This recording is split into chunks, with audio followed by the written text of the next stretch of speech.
సమస్యను అంతా ఇప్పుడు సోదరుడు ప్రతాప్ రెడ్డి గారు అన్ని చెప్పడం జరిగింది. నేను చెప్పేది ఏంటంటే గతంలో ప్రభుత్వం ఇక్కడ గవర్నమెంట్ తరఫున ఒక ఫిషింగ్ హార్బర్ ఏర్పాటు చేసి మన జిల్లాలో ఇంతకు ముందు ఫిషింగ్ హార్బర్ ఒకటి ముత్తుకూరులో ఉంటే ఆ ముత్తుకూరులో ఉండేదాన్ని ఎత్తేసి కృష్ణాపట్నం పోర్ట్ వచ్చిన తర్వాత ఈ చుట్టుపక్కల ప్రాంతంలో మత్స్యకారులు వాళ్ళ బోట్లు యాంకర్ చేసుకోవడానికి కానీ మత్స్య సంపదను తీసుకొని మార్కెట్కి తరలించుకోవడానికి కానీ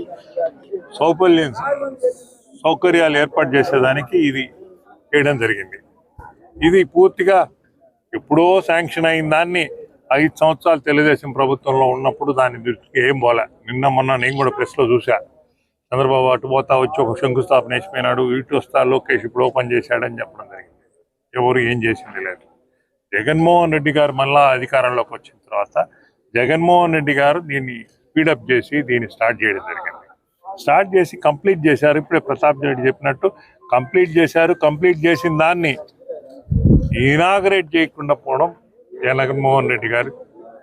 ఆయన జగన్మోహన్ రెడ్డి పని చేశాడే కానీ అన్ని తను చేసింది అన్నీ చెప్పుకోలే. ఇది చేసినా చేయకపోయినా ముందు బోర్డులు వేసుకునే వ్యవహారం కాబట్టి వీళ్ళు చేసుకొని ఇప్పుడు చెప్తున్నారు. ఇప్పుడు దీనివల్ల మత్స్యకారులకు ఇబ్బంది జరుగుతుందనేది ప్రతి ఒక్క మత్స్యకారుడు మేము అనేది ఏంటంటే, మత్స్యకారుల కోసం ఇది కట్టి గవర్నమెంట్ ఇది పెట్టిన తర్వాత దీని ప్రైవేట్ పరంగా కానీ ఇంకే పరంగా కానీ వాళ్ళకి ఇండస్ట్రీ పెట్టాలనుకున్నప్పుడు స్థానికంగా ఉన్న మత్స్యకారులందరినీ సమావేశపరిచి వారితో డిస్కస్ చేసి ఇక్కడ ఏ ఇండస్ట్రీ వస్తుంది, ఏం పెడుతున్నాం అనేది వాళ్ళతో సమాలోచన చేసి వాళ్ళకి ఎలాంటి ఇబ్బంది లేదని వాళ్ళకి నమ్మకం కల్పించి అవతల ఇది వేసున్నారు.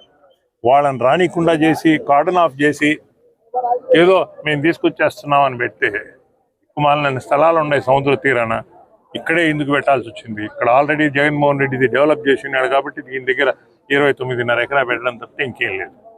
అందువల్ల దయచేసి గవర్నమెంట్ రీథింక్ చేయాలి. ఒక ఇండస్ట్రీ పెట్టేదానికి వీఆర్ నాట్ అగైన్స్, కానీ మత్స్యకారులు స్వేచ్ఛగా వాళ్ళ బోట్లు పెట్టుకొని చేసేదానికి వాళ్ళకి చాలా ఆటంకాలు వస్తాయి. ఆ ఉత్తరోత్తర అలాంటి ఆటంకాలకి వాళ్ళు సహించుకోరు, వాళ్ళ జీవనోపాధికి ఎఫెక్ట్ అవుద్ది. అందువల్ల దయచేసి ఇది ప్రభుత్వం మళ్ళీ పునరాలోచించుకొని చేయాలి. వాళ్ళు ఏదో ఓపెన్ చేశారు, బాగానే ఉంది, శంకుస్థాపన వేశారు. జగన్మోహన్ రెడ్డి వేసిన శంకుస్థాపన రాయిని ఎందుకు బదులుకొట్టారో అది నేను అర్థం కావట్లా. అంటే మేము చెప్పిన కలబోలి మాటలన్నీ నిజం అవుతాయి అనే దానికి రూపులేఖలు లేకుండా చేయాలనుకున్నట్టున్నారు. అటువంటి తప్పు ప్రజాస్వామ్యంలో ప్రభుత్వాలు వస్తుంటాయి పోతుంటాయి. అధికారులు కూడా 30-35 సంవత్సరాలు అధికారంలో ఉంటారు. అధికారులు ప్రజాప్రతినిధులు 5 సంవత్సరాలు ఉంటారు, మళ్ళీ దిగిపోతారు, మళ్ళీ ప్రజలు ఎన్నుకుంటే మళ్ళీ వస్తారు.